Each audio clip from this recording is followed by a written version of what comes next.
that daddy was jerking off a billionaire.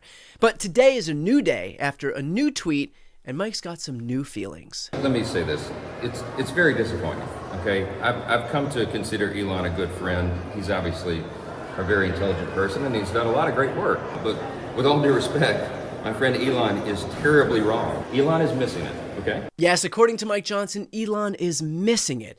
But hey, this may just be one of those instances where two people just see the same thing differently. Elon opens his eyes and sees a bill that adds $3.8 trillion to the debt, while Mike Johnson opens his eyes and sees the inside of Trump's asshole.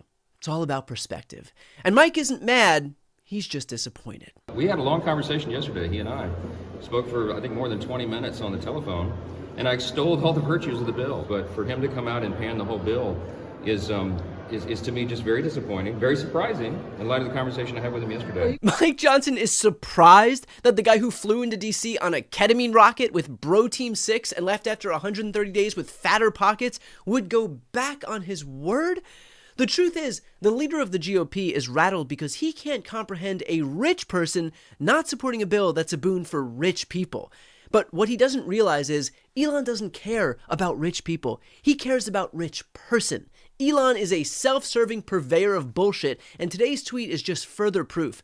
Weirdly, Elon is right when he says that this bill is a disgusting abomination, but the problem is that this guy, of all people, is not allowed to say it. This is like Matt Gaetz warning Americans about the dangers of sex trafficking.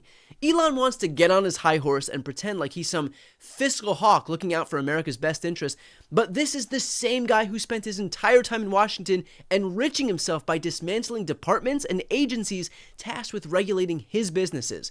Oh, except for one. SpaceX has billions of government contracts with the DoD, yet somehow every penny of those contracts was necessary spending. And not only that, he and his Doge cronies actually oversaw a raise to the one department that hasn't passed an audit since the royal wedding.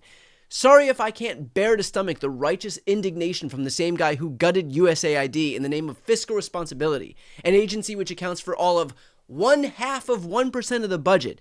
You're supposed to root out waste, fraud, and abuse, and yet you go after the smallest line item on the federal budget?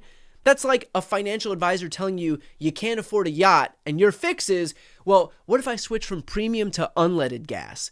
For a fraction of the budget, USAID is responsible for delivering clean water and HIV prevention to the impoverished, not to mention massive soft power benefits, but was also just so happened to be investigating Starlink, and so it was gutted. Same with the Consumer Financial Protection Bureau. The CFPB offers recourse for consumers defrauded by banks for a fraction of the budget, but also just so happened to be fielding complaints about Tesla and would have oversight of X's payment processing, and so it was gutted.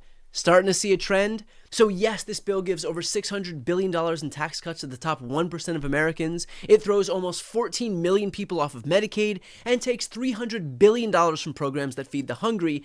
But we don't need to hear any of that from this asshole, the richest man in the world who was supposed to right all of the American government's financial wrongs, only to be the biggest perpetrator of waste, fraud, and abuse, so long as it benefited him.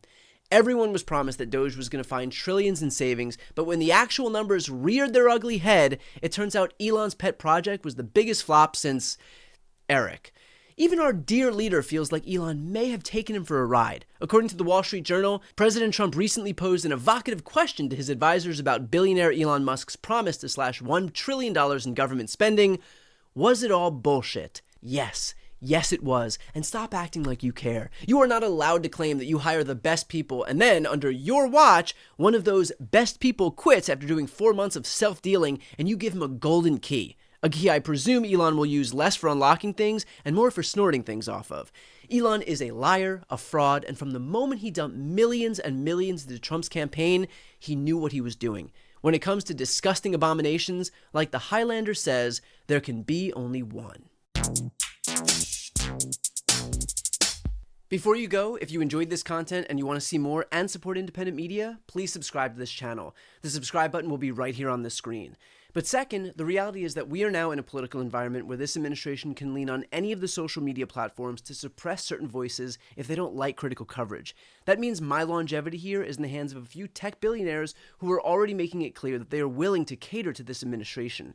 To that end, Signing up for my newsletter is a way for me to reach you directly if that ever becomes necessary. I'll put the link right here on the screen as well, so please sign up. It's free, but there's also an option to do a paid subscription if you'd like to support me and my team.